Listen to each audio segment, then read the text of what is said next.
Good morning, students. In the previous lecture of the hydrocarbons, we discussed about some of the common things of the alkynes. After that, we discussed about a very fine particular thing, and which was isomerism of alkynes. After the completion of isomerism, we discussed about the preparation of alkyne compounds and the physical properties of alkyne compound. From now on, we are going to try something new because many students are complaining that video is not clear enough, so we cannot see it clearly what you are writing on the board. So we are going to try something new now, and we are going to refer a line to line every single word from your textbook, so you can understand the text easily. So let's start this.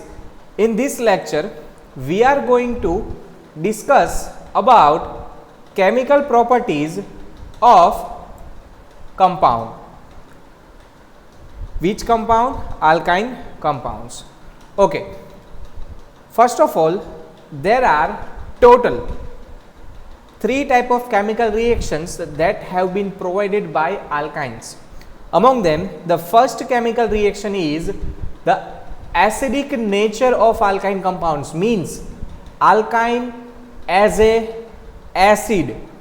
So first type of the reaction will be alkyne as a acid.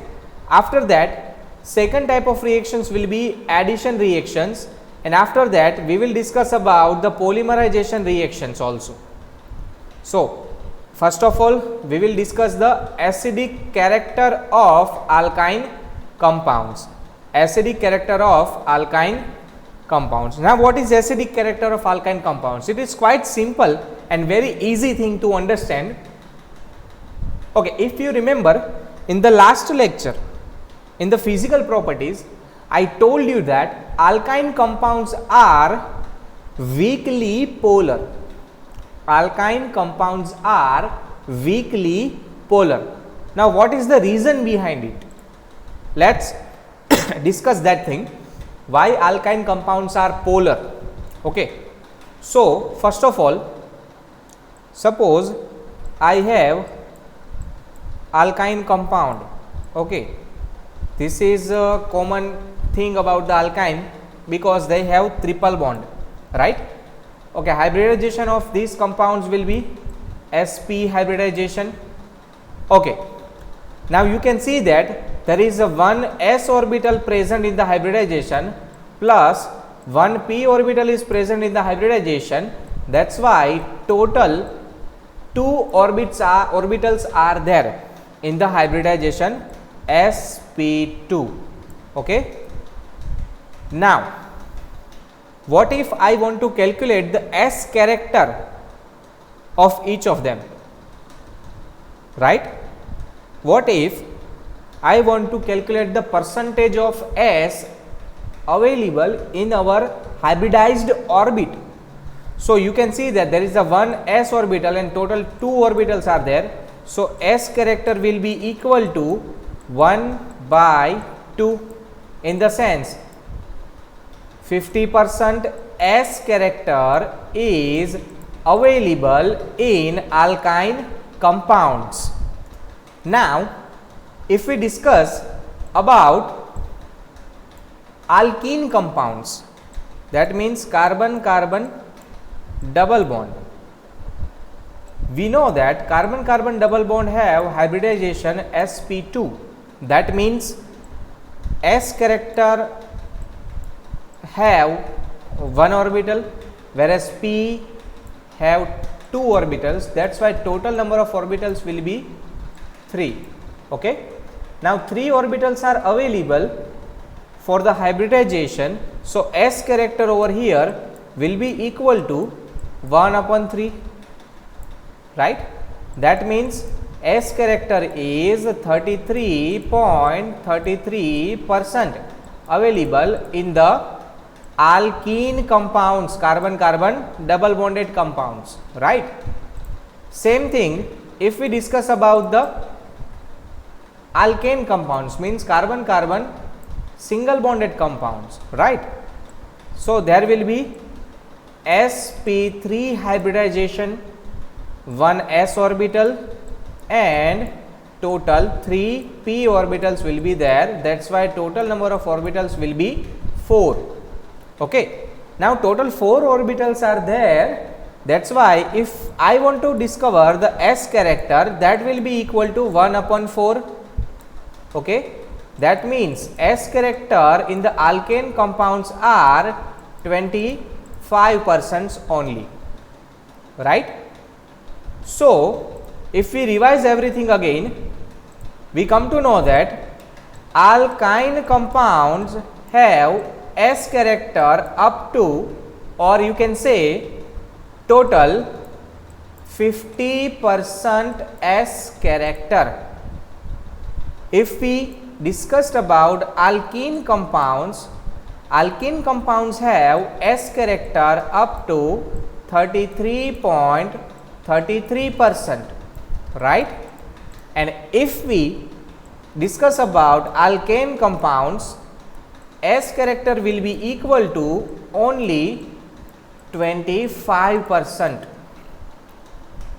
Now what does the effect of s character? Okay, suppose this is our nucleus where all the protons and the neutrons are there of the carbon. We are talking about the carbon. This is our nucleus and this is our s orbital. S orbital. Let me make it square. So this is our s orbital. Okay. This is our s orbital. S orbitals are more near to the nucleus compared to p orbitals. S orbitals are near compared to p orbital to the nucleus. Okay. That means if s character is more, our compound have more electronegativity. Why? Because the carbon have more s character, and that's why that carbon will attract the electron of the bond more, and because of that a weak polar nature arise. You can see that suppose we have ethine with us,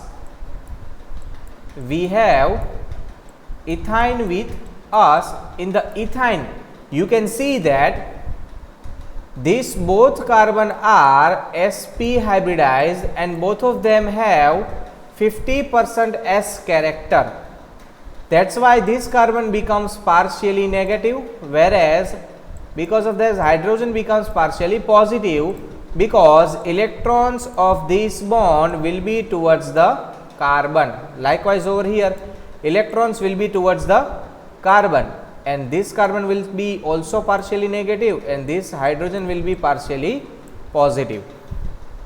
Because of that it becomes weakly polar, and because of the weakly polar nature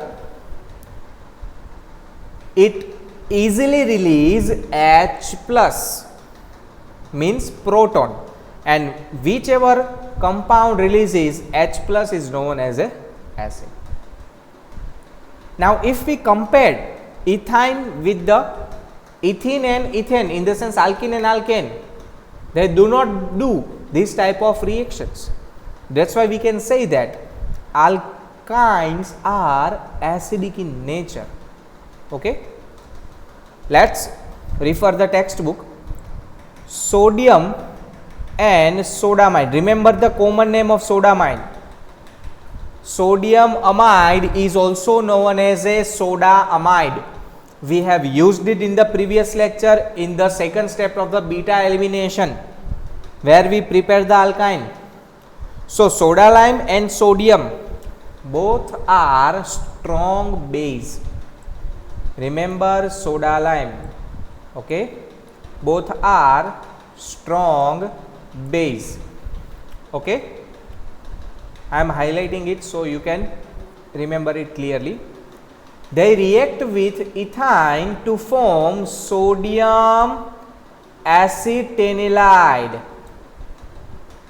They react with ethyne and form sodium acetylide. Look at this reaction. Here we have CH with the triple bond. It reacts with the sodium. So this hydrogen will be replaced by sodium. You can see that, right? And hydrogen gas is released. Okay, let's discuss this in a deep understanding. Okay, so hydrogen with carbon carbon triple bond and another hydrogen, this is our ethyne, right? Now in the ethyne you can see that this bond is going to be break, this bond is going to be broken, and because of that when it reacts with sodium, sodium is going to replace the hydrogen in its place. Hydrogen will be over here and sodium will be over here and hydrogen will be replaced. So it will give us a very simple thing, HC triple bond C and sodium. Now sodium is highly electropositive, that's why it has partially positive charge and carbon has partially negative charge. It is called monosodium ethenide. Monosodium ethenide here. Why? Because we have only replaced one hydrogen. Okay, it has another acidic proton H, so another H will be also going to be replaced. You can see that this hydrogen is also going to be broken, and if we have one another sodium with us, it is going to react with our compound, right?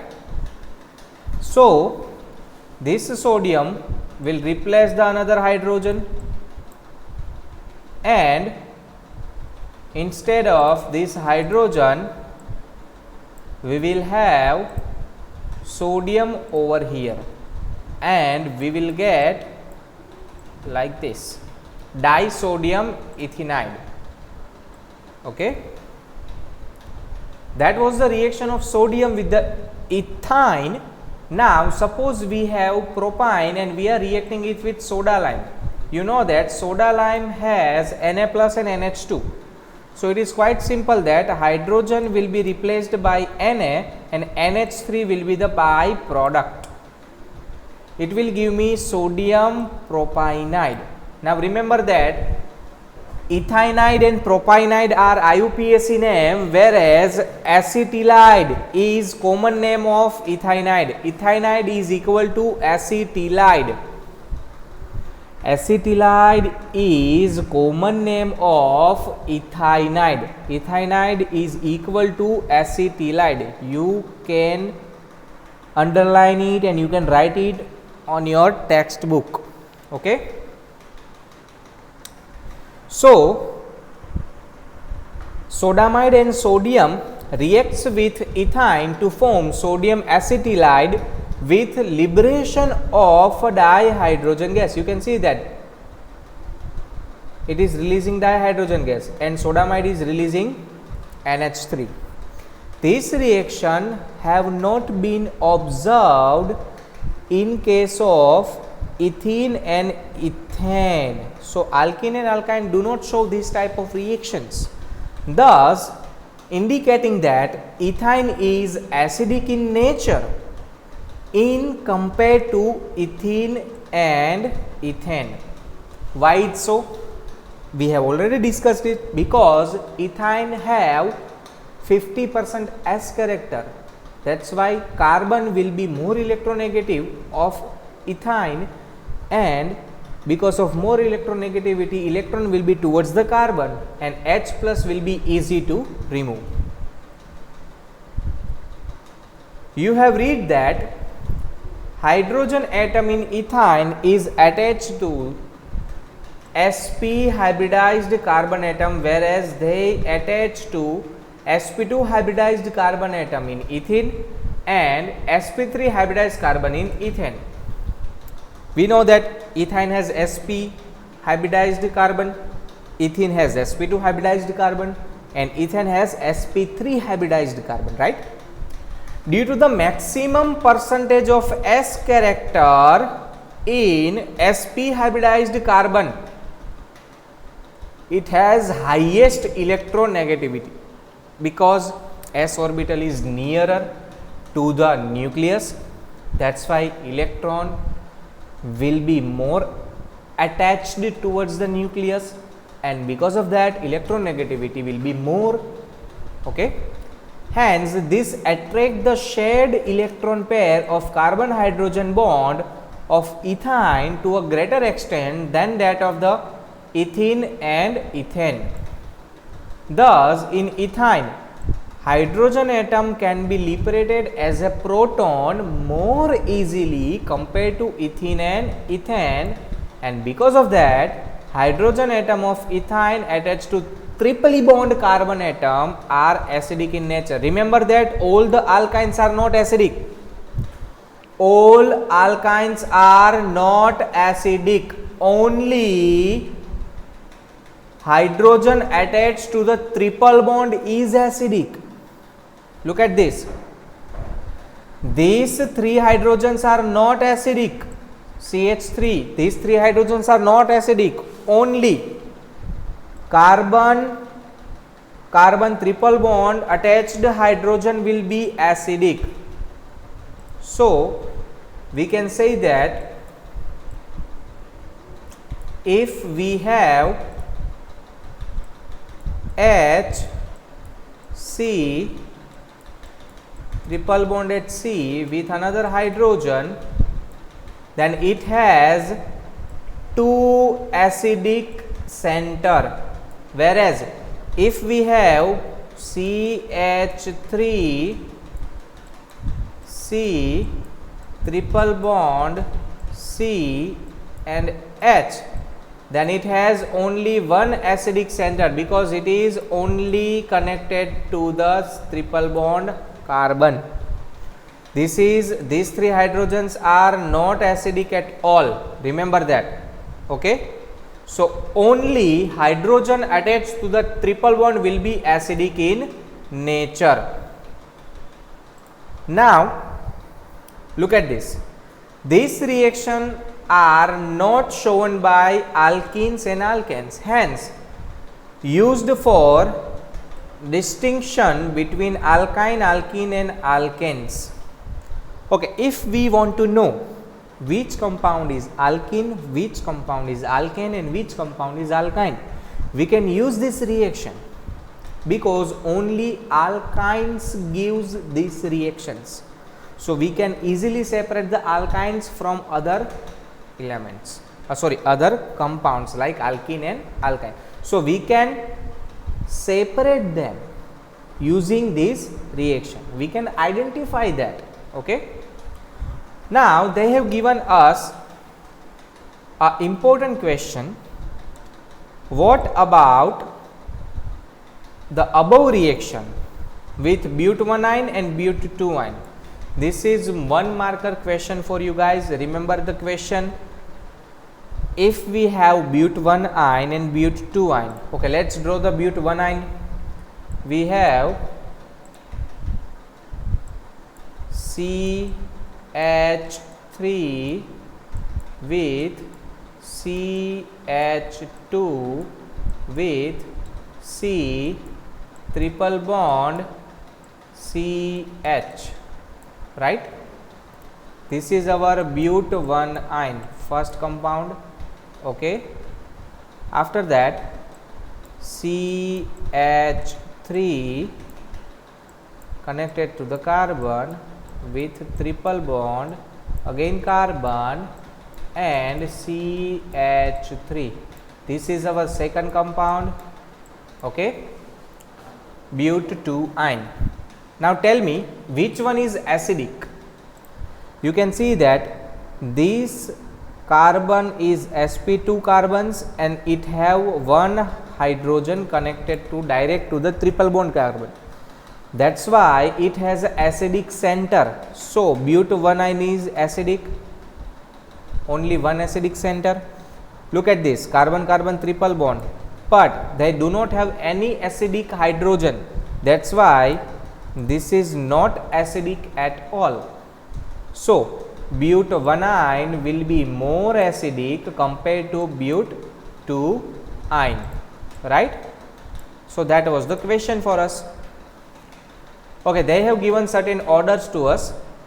Ethyne is more acidic compared to ethene, and ethene is more acidic compared to ethane. So alkyne more acidic compared to alkene, compared to alkane. If we go for the acidity order in the alkynes only, ethyne has 2 acidic center, that's why it is more acidic than propyne, and least acidic will be the but2-ine, because but2-ine do not have any acidic center, it is not acidic at all. That's why here they have given us 2 arrows, okay. So that was all about the acidic reactions of alkynes. After that we are going to discuss addition reactions. What are the addition reactions has been provided by alkynes, okay. Alkynes contain a triple bond, we know that. So they add up 2 molecules of dihydrogen, dihalogen and hydrogen halides. Okay, first of all, which compound gives us as addition reactions? It is quite simple. Compound having pi bonds will give us addition reactions, right? Because pi bond will be broken and both the carbon will be have one vacant bond and something will be add up there. So that type of reactions are addition reactions. We can add H2, we can add X2 and we can add HX. So dihydrogen, halogens and hydrogen halides will be added. Okay, they have given us a simple mechanism for the addition reaction. Let's do this mechanism of addition reaction. First of all, we have a carbon carbon triple bond, right? So this is our carbon carbon triple bond, okay. They have reacted this with HZ compound, where Z is the nucleophile and H is the electrophile. So if we break this bond, electron will be transferred on the Z, okay. Electrons will be transferred on the Z because Z is more electronegative. And here suppose electron of the pi bond is transferred over here, only one pi bond, okay. So this carbon becomes negative and this carbon becomes positive. Over here hydrogen becomes positive whereas Z becomes negative, right. Now let's see what is going to happen. So this carbon will provide electron to the hydrogen, right. So product will be something like this. Carbon will connect the hydrogen because it has a negative charge, it has gained the bond electrons, right. So carbon carbon double bond will be there, this carbon will be positive, so carbocation is there, okay, plus Z minus will be there with a lone pair of electron. Now in this step Z minus will combine with the carbon plus and it will give us, okay, one empty bond is there, it will give us carbon connected to the hydrogen, double bonded carbon connected to the Z and hydrogen. Okay, it will be empty, right? Now you can see that they have formed carbocation over here, right? They have formed carbocation over here.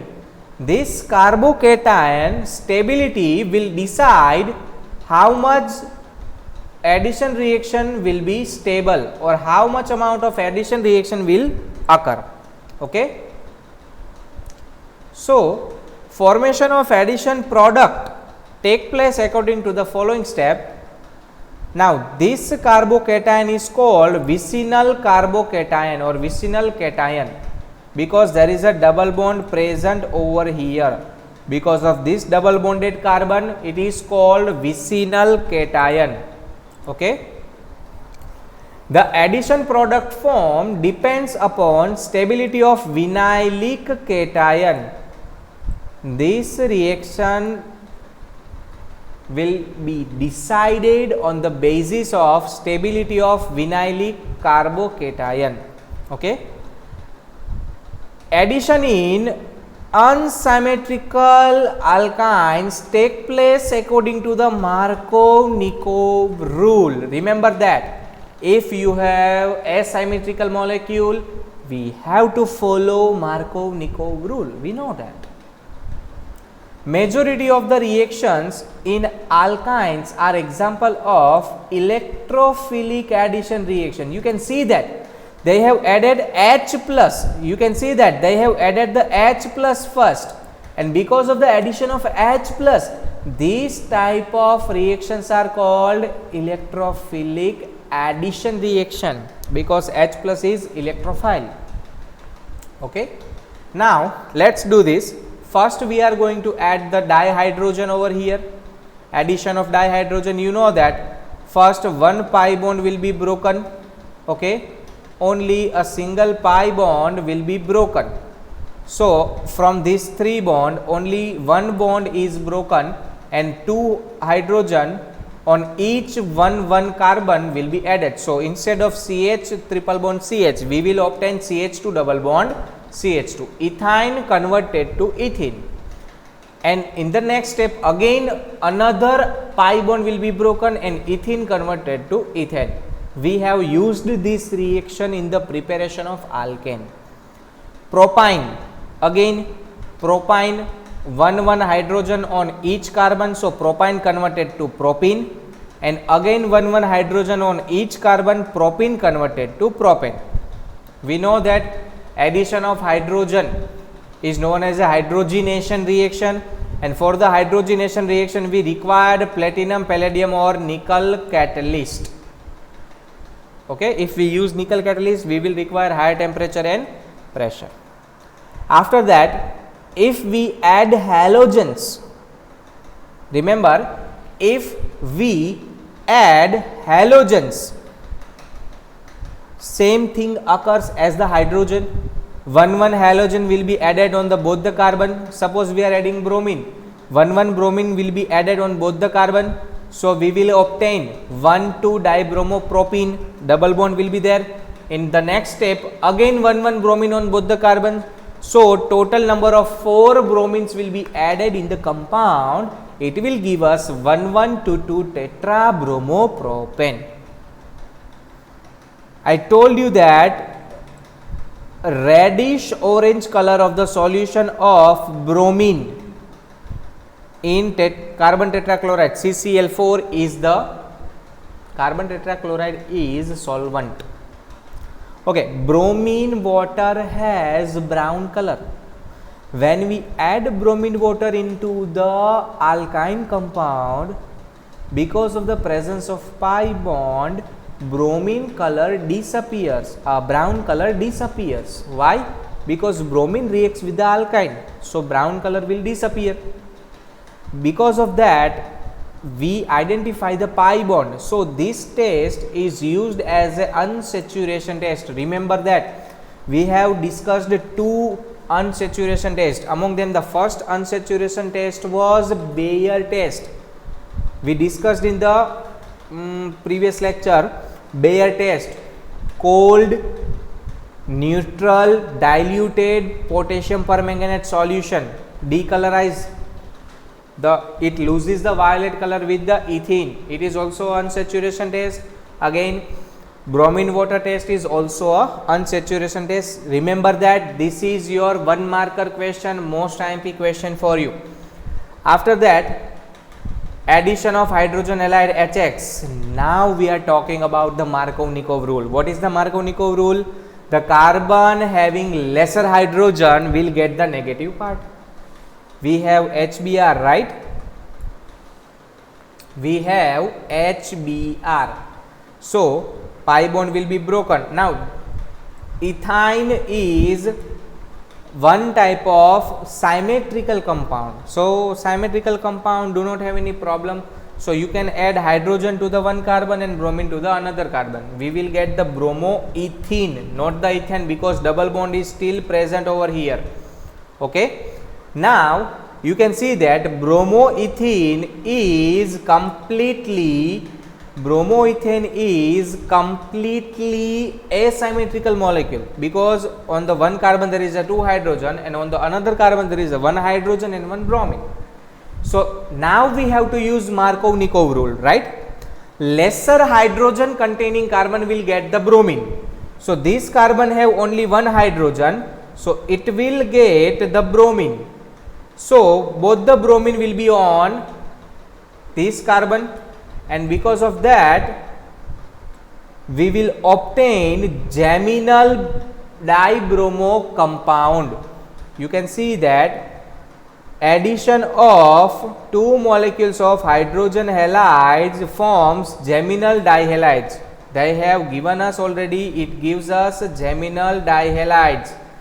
Okay, what is geminal dihalides? I already told you guys, if your compound is having same halides or same functional group on the same carbon, it is called geminal position. 2 halogens are attached to the same carbon atom and vicinal will be on the next carbon. Suppose we have propyne, we have to use Markovnikov rule. Okay, this carbon do not have any hydrogen, that's why bromine negative part will be added to the carbon say which have no hydrogen. So 2 bromopropene will be our first product. After that, if we add another HBr, again this carbon do not have any hydrogen, so second bromine will be also added on that carbon. So this is our Markovnikov rule and it will give us geminal product only. Okay, so that was all for the today's lecture. In the next lecture we are going to discuss about addition of water, polymerization and cyclic polymerization also. Okay, thank you so much.